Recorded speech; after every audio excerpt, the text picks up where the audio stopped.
저희 미주 가톨릭 방송은 지난해부터 시작된 이 코로나 사태로 대면 미사가 전격 중단되면서 미주 지역 가톨릭 신자분들을 위한 영상 미사 서비스와 미주 가톨릭 뉴스 등을 제작해 송출해 들어오고 있습니다. 이 시간 저희 미주 가톨릭 방송과 라디오 방송 등의 지속적인 방송 제작과 송출을 위해 이 방송을 시청하시는 가톨릭 신자분들의 적극적인 후원을 부탁드립니다. 후원은 아래 전화로 문의해 주시면 고맙겠습니다. 계속해서 2021년 부활체 2주일, 곧 하느님의 자비주일 미주 가톨릭 영상 뉴스가 시작됩니다. 네, 첫 소식도 역시 미국 소식으로 전해드립니다. 미국인 가운데 자신을 한 종교의 일원으로 생각하는 이른바 유종교인이 전 인구의 47%에 그치는 것으로 갤럽 조사에서 나타났습니다. 네, 갤럽은 여론조사에서 미국인 종교 유무에 관한 여론조사를 1937년부터 실시하고 있으며 이 종교를 가지고 있다는 응답이 20세기 내내 70%대를 유지하다가 2000년을 기해 급속하게 떨어지고 있다고 전했습니다. 1980년대 이후 출생 세대인 밀레니엄 세대들의 종교 이탈이 매우 심한 데다 미국 내 우파들이 정치에다 기독교 신앙을 강력하게 결합시키면서 이에 대한 반감으로 이탈자들이 늘고 있다고 영국 가디언지는 설명했습니다. 네, 미국 내 공화당이 노골적으로 추구하고 있는 기독교 중심 국수주의가 젊은 층들의 종교 이탈을 가속화하고 있지만 한편으로 그 어느 때보다 기독교의 정치적 힘이 강해져 보수적인 남부 등 많은 주에서 성소수자 권리와 또 여성의 성적 결정권을 제한하는 입법 등이 이뤄지는 중인데요. 자, 미국은 원래 기독교 국가로 세워졌고 영원히 그렇게 남아야 한다는 믿음을 가진 기독교 국수주의 국가라고 할 수 있습니다. 근데 종교 이탈 가운데 기독교 이탈에 초점을 맞춘 여론조사가 1946년 이전 출생자의 66%가 아직도 한 그리스도교 교회에 속해 있다고 답했지만 밀레니엄 세대들은 36%에 그쳤습니다. 자, 정치 성향과 관련해서 보면 교회 일원이라고 말하는 민주당 지지 응답자 수는 지난 20여 년간 25%가 줄어들었고 공화당 지지자들은 12%에 머물렀습니다. 계속해서 무당파의 종교 이탈률은 18%였습니다. 네, 가디언지는 다른 종교 전문가를 이용해 미국 내에서 종교가 없다고 말하는 무종교자가 많이 늘어나 현재는 20%가 넘는다고 전했습니다. 한편 밀레니엄 세대 중 무종교자가 3분의 1이 넘는다고 미셸 마르고리스 펜실베니아주 정치학과 교수는 강조했습니다. 네, 미국에서 한인을 중심으로 한 종교단체가 조 바이든 대통령에게 고립과 최대 압박이라는 기존 대북 전략을 대화와 관여로 전환해 북미 관계 진전을 이뤄낼 것을 촉구했습니다. 한국기독교교회협의회에 따르면 미국 친우회와 DC 감리교회, 천주교 메리노레 국제국, 미국 정토회, 성요한 성공회 성당 등 10여 개의 현지 종교단체들은 전날 바이든 대통령에게 서한을 보내 이같이 요청했습니다. 이어 미국 정부가 종교단체 등이 북한의 취약계층을 위한 인도주의적 지원에 나설 수 있도록 전향적인 조처를 할 것을 촉구한다며 바이든 대통령이 대북 정책 검토 시 최우선으로 고려할 5개 사항을 제시했습니다. 5개 요청 사항은 한국전쟁 종전선언, 점진적이고 단계별 조치가 뒤따르는 비핵화, 인도주의적 요구에 응할 수 있는 신뢰 구축 조치 지원, 외교적 해결 우선, 한국의 관여 노력을 제어하는 일방적 조치 회피 등입니다. 이들 단체는 북한과의 지속적인 대화와 교류가 의미 있는 변화로 이루어질 수 있다는 희망으로 현재 진행 중인 외교적 노력에 재차 우리의 지지를 보낸다며 적개심과 고립에 근거한 정책 실패를 교훈 삼아 위의 원칙들을 포용하는 것이 우리를 성공으로 이끌 것임을 믿는다고 강조했습니다. 아울러 한반도 평화와 화해를 지속해서 증진하기를 기대하며 미국의 건설적인 대북 정책을 위해 우리들의 지지와 노력을 더 할 수 있기를 희망한다고 바랬습니다. 로컬 소식입니다. LA 지역 6곳의 가톨릭 학교가 문을 닫기로 했습니다. 이 6곳의 가톨릭 초등학교들은 모두 로마 가톨릭 대교구 산하 학교들인데요. 오는 6월에 완전히 문을 닫기로 최종 결정을 내렸습니다. 로마 가톨릭 대교구 산하 학교들은 미국 내에서 가장 대규모 사립학교 시스템에서 이처럼 한꺼번에 6개 가톨릭 학교들이 문을 닫기로 한 것은 매우 충격적인 일입니다. LA타임스의 보도입니다. 보일하이츠 지역의 어쏨션 초등학교, 그리고 헐리우드 지역의 블레스드 세크라멘트 초등학교, 리시다 지역의 센 캐톨릭 오브 시에나 초등학교, 그리고 샌프란도 지역의 세인트 페르난드 초등학교, 또 실버레이 지역의 세인트 프란시스 오브 아시시 초등학교와 포모나 지역의 센 마들린 초등학교 등 모두 6곳의 초등학교들이 이번 주에 폐쇄 발표를 했습니다. 이들 LA 지역 6개 학교들이 문을 닫기로 한 것은 이 장기화되고 있는 코로나19 팬데믹 여파 때문인데요.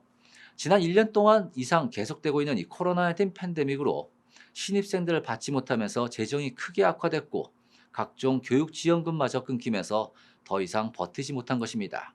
특히 이들 6개 가톨릭 초등학교들의 학생들은 주로 라티노들로 이번에 코로나19 팬데믹으로 라티노 커뮤니티가 매우 큰 타격을 받게 되면서 앞으로 당분간 학교 운영이 어려워질 것으로 예상돼 왔습니다. 자, 이들 6개 사립초등학교들은 연간 등록금과 수업료가 3,900달러에서 6,000달러에 달하는 수준인데 이번 코로나19 팬데믹으로 경제 직격탄이 가해지면서 일자리가 사라지고 사업이 어려워진 학부모들이 늘어난 것이 바로 치명적이었습니다. 자, 높은 재정적 부담을 더 이상 감당하지 못하는 학부모들이 아이들을 공립학교로 보내게 되면서 이 사립학교들 역시 이제 상황이 갈수록 어려워지고 있다는 분석입니다. 결국 6개 가톨릭 초등학교들은 이제 회생의 길이 없다고 보고 영구 폐쇄하기로 최종 결정을 내렸습니다. 네, 미국 내 아시아인들에 대한 혐오 범죄가 증가하고 있는 가운데 미국 교회가 사회를 향해 오늘날 아시아인 혐오가 또 인종차별주의를 목격하는 것은 매우 수치스러운 일이라며 인종범죄 행위를 즉각 중단해 줄 것을 촉구하고 나섰습니다. 미국 주교회의 다문화위원회는 3월 31일 성명을 내고 우리는 반아시아적 편견을 해소하기 위해 국가와 지역사회 차원에서 평화적인 대화를 이룩해 나갈 것을 촉구한다며 모든 민족의 평화적 공존을 지지하고 연민과 사랑을 통해 치유와 통합을 향해 나아가고자 노력할 것이라고 밝혔습니다.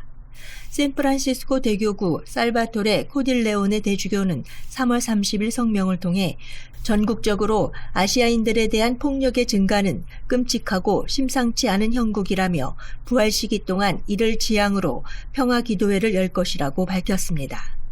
이어 그는 기도를 통해 인종차별 종식과 치유를 함께 염원할 계획이라고 말했습니다. 로스앤젤레스 대교구장 호세 고메주 대주교도 이튿날 모든 민족을 포용하기 위한 기도의 밤을 열겠다며 우리는 교회의 핵심 가르침에 따라 미국 전역의 인종폭력 피해자들과 연대하고 있으며 신자들과 함께 인종차별에 대항하는 사랑의 가르침을 전파할 계획이라고 전했습니다.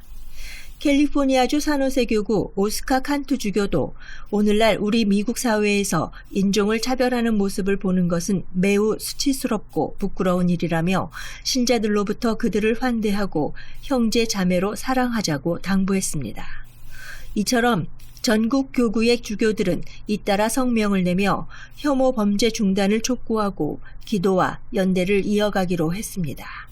네, 미국 전역에도 수많은 가톨릭 성지가 있습니다. 하지만 언론에서도 주목한 미주리주 세인트루이스 지역에는 매우 흥미로운 역사를 가진 성지 3곳이 있어 소개해드립니다. 네, 첫 번째는 옛 성페르난도 성지입니다. 이곳에서는 지난 1918년 성녀 로즈 두체스네가 북미 원주민들을 위한 최초의 가톨릭 학교와 여학생들을 위한 최초의 무료 학교를 열었습니다. 네, 성당은 현재 교구에 속해 있지는 않지만 1950년대 후반부터 기부금과 자원봉사자들을 통해 유지되어 왔습니다. 네, 두 번째는 블랙 마돈나 성지와 동굴인데요. 이곳에서는 폴란드에서 온 브로니슬라우 루스트 수도사가 스톤에 돌과 바위를 조각했고 방문객들을 위한 길과 동굴을 만들며 생활했습니다. 네, 이 성지는 브로니슬라우 수도사의 업적과 폴란드에서 사랑받는 성녀 블랙 마돈나를 기리기 위해 지어졌습니다. 네, 마지막은 기적의 메달 국립성지입니다. 1818년 한 무리의 가톨릭 신자들이 프랑스 빈센트교 사제들에게 640에이커의 땅을 제공해 이곳에 정착하게 되었는데요. 자, 이들은 통나무로 성당을 세웠고 1827년 현재 성당에 초석을 놓았으며 신학교를 설립했습니다. 한편 1830년 프랑스에서는 성녀 카타리나 라브레 수녀 앞에 성모 마리아상이 발현되게 됐는데요. 이때 성모 마리아는 카타리나 성녀에게 메달을 만들라 요청했고 미국에 위치한 이곳에서도 기적의 메달을 나누어 주고 있습니다. 네, 코로나 팬데믹 기간 동안 이 성지에서는 방문객을 받을 수 없는 환자들을 위해 수천여 개의 기적의 메달을 나눠주기도 했습니다. 네, 지난 일요일 부활절을 맞아 미시시피에 위치한 성 미카엘 가톨릭 성당이 달걀 찾기 이벤트를 주최했습니다. 네, 코로나19 팬데믹 사태 모처럼 만에 아이들이 함께한 나들이 현장 전해드립니다. 성당의 풀밭에는 425개 이상의 달걀과 어린이들을 위한 상품이 곳곳에 숨겨져 있었습니다. 이벤트에 참여한 가족들은 지난해에 팬데믹 사태로 인해 이벤트가 취소되었다고 회상하며 올해는 자녀들과 함께 참여할 수 있게 돼 기쁘다고 전했습니다. 이벤트에서 부모와 아이들 모두 사회적 거리두기를 지키고 마스크를 착용한 채 달걀을 찾아 나섰습니다. 네, 지금까지 미주지 여카도리 신자분들을 위한 미주 카톨릭 방송 영상 서비스에 다시 한번 여러 카톨릭 신자분들의 적극적인 후원을 부탁드립니다. 후원은 아래 전화로 문의 주시면 고맙겠습니다. 이상으로 미국 전역 공중파와 지상파, IPTV인 티보, 그리고 온디맨드 코리아 등 다양한 TV 채널을 통해 송출되는 USKN TV 뉴스 제작진의 협조로 제작된 2021년 부활 제2주일, 곧 하느님의 자비주의를 맞은 오늘 미주 카톨릭 영상 뉴스를 모두 마칩니다. 항상 영육간의 건강이 함께 하시길 기원합니다. 고맙습니다.